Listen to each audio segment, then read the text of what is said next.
नमस्कार, lead India news में आपका बहुत बहुत स्वागत है। मैं हूं डॉक्टर तरुणा एस गौड़। भारत के पूर्व उपराष्ट्रपति रहे जगदीप धनखड़ ने अपना सोमवार को इस्तीफा जब सौंपा तो भारत के सियासी गलियारों में हलचल मच गई।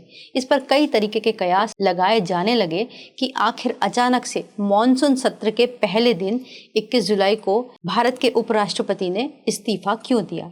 हालांकि उन्होंने अपने इस्तीफे के अंदर वजह एकदम साफ कर दी थी। उन्होंने संविधान के आर्टिकल 67A के तहत ये कहते हुए पत्र लिखा था राष्ट्रपति को कि उन्होंने अपने स्वास्थ्य कारणों के चलते इस्तीफा दिया है। अब वो सदन की जिम्मेदारी उठाने में परेशानी महसूस कर रहे हैं। लेकिन इसके बावजूद भी चर्चाएं तो चलेंगी ही चलेंगी। चर्चाएं 3 तरह की थ्योरियों पर हैं। पहली थ्योरी जो कहती है, जो उन्होंने खुद भी डिक्लेयर की है, हेल्थ इश्यूज के बारे में। तो कहा यह जा रहा है कि उन्होंने अपने स्वास्थ्य संबंधी कारणों के चलते ही इस्तीफा दिया है। जैसे कि मार्च में भी वो एम्स के अंदर भर्ती रहे थे और वहां पर उन्होंने अपने हृदय रोग का इलाज करवाया था।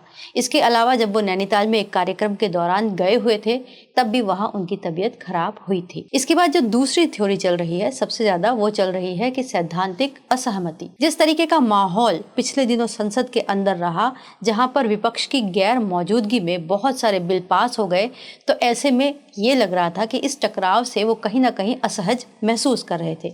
इसके चलते उन्होंने इस्तीफा दे दिया। लेकिन तीसरी और सबसे दमदार थ्योरी जो चल रही है वो ये है कि ये रणनीतिक व्यू रचना है और इसको आने वाले जो लक्ष्य हैं उसको साधने के लिए भी देखा जा रहा है।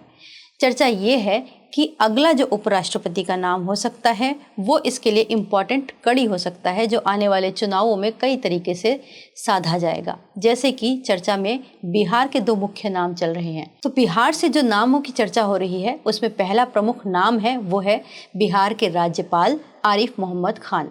ये काफ़ी राजनीतिक रसूख है, इनका काफ़ी वरिष्ठ नेता हैं।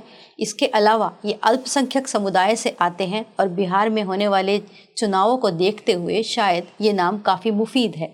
इसके अलावा जो दूसरा नाम है वो भी इसी तरीके का है, वो है केंद्रीय राज्य मंत्री रामनाथ ठाकुर का, जो कि बिहार के मुख्यमंत्री रहे कर्पूरी ठाकुर के बेटे हैं। कर्पूरी ठाकुर का राजनीतिक रसूख बिहार के अंदर कौन नहीं जानता।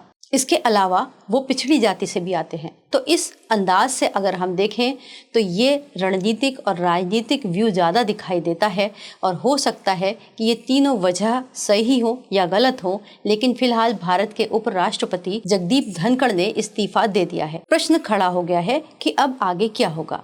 तो ऐसी स्थिति में क्या होता है, जब कोई संवैधानिक पद पर आसीन व्यक्ति बीच में ही इस्तीफा दे दे तब फिर चुनाव की प्रक्रिया होती है। ऐसे में भारत के उपराष्ट्रपति के पद के चुनाव के लिए मिनिमम 60 दिन का समय होता है।